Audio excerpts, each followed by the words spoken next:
Hello everyone, कैसे हो आप सब। होप कि आप सब बढ़िया होगे। मैं भी एकदम मस्त हूँ।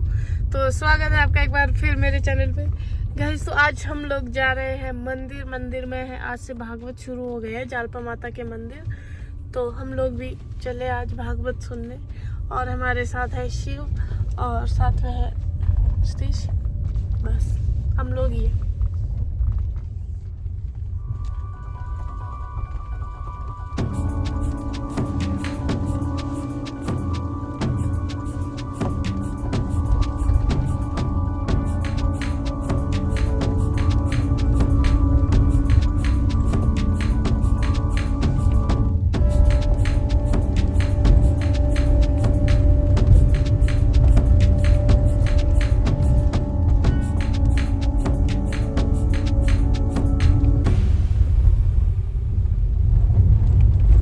तो ये है माता रानी का मंदिर और हम लोगों ने गाड़ी अभी यहाँ पे लगाई है और हम लोगों को थोड़ा सा पैदल जाना पड़ेगा यहाँ से। और ये चले दोनों आगे आगे। जोगी माला फेरा भेदभाव को छोड़ के पगले, भेदभाव को छोड़ के पगले, मत कर तू पर निंदा। बजरा दे गोविंदा, बजरा दे गोविंदा, पगले राधे गोविंदा, बजरा दे गोविंदा, पगले राधे गोविंदा।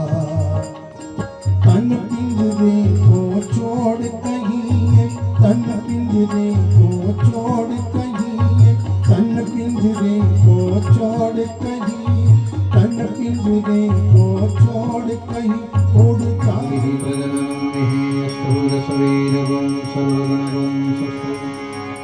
आत्मसनि प्रजा स्वनि पशु अग्निं प्रजा बहुला मे करतन्नं पयोरेतो श्री भागवत भगवान की आरती। पापियों को पाप से है काज में, श्री भागवत भगवान की आरती। पापियों को पाप से है कारती। जय नारायण नारायण। गुफा है जहाँ भगवान शंकर ने सती मैया को ये पावनी कथा सुनाई थी। कारण क्या था? सती ने पूछा, प्रभु मैं बार बार शरीर छोड़ती हूँ और आप बार बार शरीर नहीं, आपने एक ही शरीर धारण किए रखा है। क्योंकि सती ने अपने पिता के घर जाकर के भी शरीर को छोड़ा था, योग अग्नि में जलाकर के शरीर को भस्म किया था। भगवान शंकर कहते, देवी हमने अमर कथा को सुन रखा है। जो अमर, जो कभी न मरे वो अमर, जो मरे सो मृत्यु। तो क्या प्रभु हम भी अमर हो सकते हैं? कहते अमर कथा सुननी पड़ेगी। कहते सुनाइए प्रभु। तो सुनाने के लिए कहां ले गए? ऐसी गुफा में जिस गुफा का नाम ही अमरनाथ गुफा था। लेकिन गुफा में जाने से पहले प्रभु भोले बाबा ने अपने शरीर के सभी आभूषणों को अलग किया। सबसे पहले नंदी को कहां छोड़ा? पहलगांव। नंदी कहता, प्रभु क्या हम भी कथा सुनने के अधिकारी नहीं? भगवान शंकर कहते नहीं। कहते कारण? कहते बुरा मत मानना नंदी, तुम में भी एक विकार है, बल का अभिमान है। बैल में बल का अभिमान रहता है, इसलिए अभिमान अहंकार युक्त हुआ भी कथा सुनने का अधिकारी नहीं। नंदी कथा सुनने के अधिकारी। भगवान शंकर ने गुफा के बाहर निकाल दिया। सांप कहता, प्रभु क्या हम भी कथा सुनने के अधिकारी नहीं? भगवान शंकर कहते नहीं। कारण? कहते तुम में भी कूट कूट करके क्रोध भरा था। ऐसे आजकल माँ जगदम्बा के ये पावन गुप्त नवरात्र चल रहे हैं, इनमें श्रवण की गई कथा, इनमें करवाया गया यज्ञ, इनमें किया गया दान पुण्य, इसका फल भी अक्षय रहता है। कभी ना मिटने वाला फल उसे कहा गया अक्षय फल, कभी ना मिटने वाला फल। ऐसी पावनी अमृतमयी कथा हम आप सभी 7 दिवस पर्यंत यहाँ श्रवण करेंगे। पहले तो ये समझना हितकर होगा कि क्या ये साधारण पुस्तक है या कोई ये दिव्य ग्रंथ है। तो पहले इस पुराण के बारे में जानिए। ये पुराण साधारण नहीं है, ये क्या है? तेनेयम वांगमयी मूर्ति प्रत्यक्षः वर्तते हरि। ये भगवान हरि की शब्दमयी मूर्ति है, एक एक अक्षर में इसमें नारायण निवास करते हैं। प्रमाण भी मिला कब? 7 कोटि रामायण अपार, 100 करोड़ रामायण लिखी गई, लेकिन कहीं भी ये नहीं लिखा कि मंथरा ने शरीर कब छोड़ा, क्योंकि मंथरा कभी मरी नहीं। मंथरा त्रेता युग में भी थी, द्वापर युग में भी थी और कलयुग में भी मंथरा है। जो दूसरों के घर में आग लगाती है वो मंथरा ही है। तो कहते हैं ऐसे पात्र पावन इस अमृतमयी कथा का धर्म कहाँ निवास करेगा? भगवान ही कहते जाओ उद्धव, वेद व्यास ने सम्यप्रास आश्रम बैठकर के जो 18 पुराणों की रचना करी है, जिसमें श्रीमद् भागवत महापुराण है, जरा लेकर के हमारे पास आओ। उद्धव जी महाराज पुराण लेकर के भगवान के पास पहुंचे।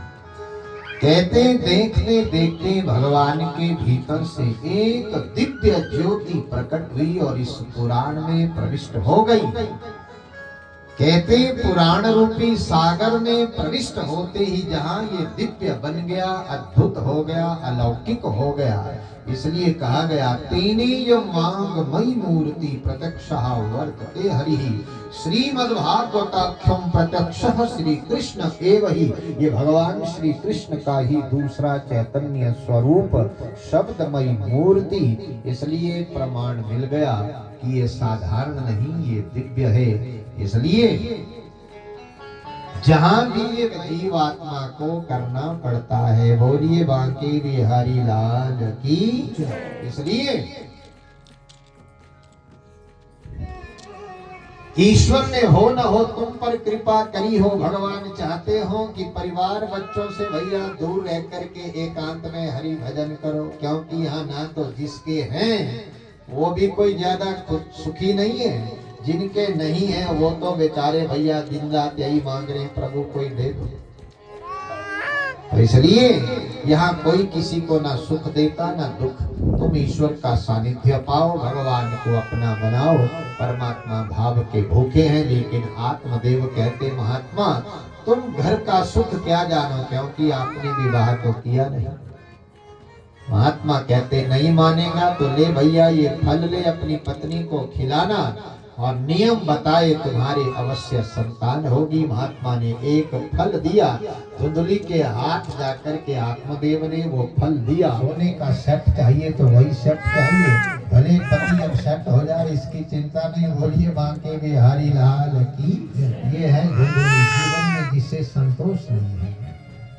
तो धुंधली ने भी उस फल को हाथ में लिया। पहले तो 10 बार सोचा खाऊं के न खाऊं, खाऊं के न खाऊं। इतने को सबकी सहेली रहती है ना, अंतरंग सहेली, तो सहेली आ गई, अरे बड़ी ध्यान से फल को देख रही है, पहली बार देखा था, नहीं फल तो बहुत बार देखा। फिर इस फल में विशेषता, कहते महात्मा का दिया हुआ फल है, अब तू बता खाऊं के ना खाऊं। सहेली कहती फल ही है, खा करके मर तो नहीं जाएगा। अरे नहीं नहीं, ये महात्मा का दिया फल है, यदि मैं इसे खा लूंगी। अब जो यहाँ धुंधली ने जो तर्क दिए हैं ना, भगवान वेद व्यास ने जो लिखे हैं, धुंधली सोचने लगी अरे बहन ये फल खा लूं और कहीं सचमुच में सगर्भा हो गई तो कहीं गांव में आग लग गई तो सभी गांव वाले भाग जाएंगे, मुझसे दौड़ा नहीं जाएगा। इसलिए मैं फल नहीं खाऊंगी। परिणाम निकला, अंत में फल खाया ही नहीं, फल को उठाया और गौशाला में बंधी गाय को फल खिलाया। घर में मुंह बोली एक बहन आती थी जिसके बहुत सी संतानें हो गई थी। समझौता कर लिया, एग्रीमेंट। अब जो तेरे संतान होगी मुझे देना, बदले में मैं तुझे धन दे दूंगी। अब धुंधली थी, हमने पहले स्पष्ट कर लिया। जो चालाक थी अपने मायके चली गई और 9 महीने के पश्चात गोदी में बालक लेकर के जब घर आई तो आत्मदेव प्रसन्न हो गए। चलो भैया, भगवान की कृपा हो गई, हमारा भी वंश चल पड़ा और पितृ ऋण से हम मुक्त हो गए। लेकिन उसी गौशाला में बंधी गाय ने, हे ऋषियों, ठीक 3 महीने के पश्चात एक सुंदर बालक को जन्म दिया।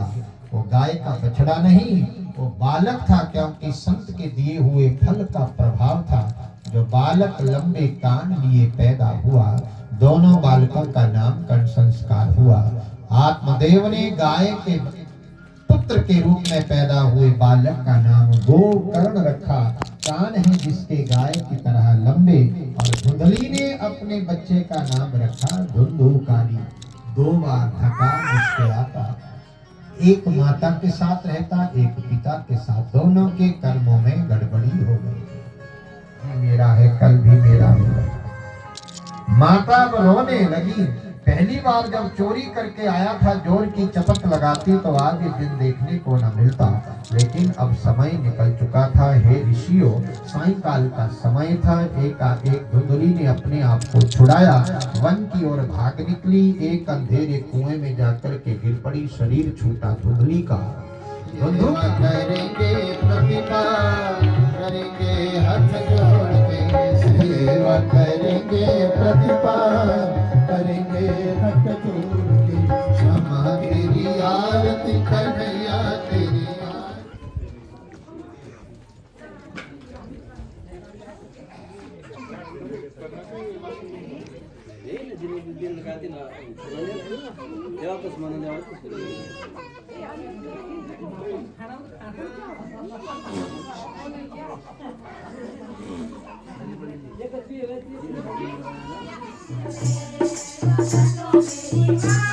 हेलो।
गाइस, तो भागवत का फर्स्ट डे तो हो गया है समाप्त।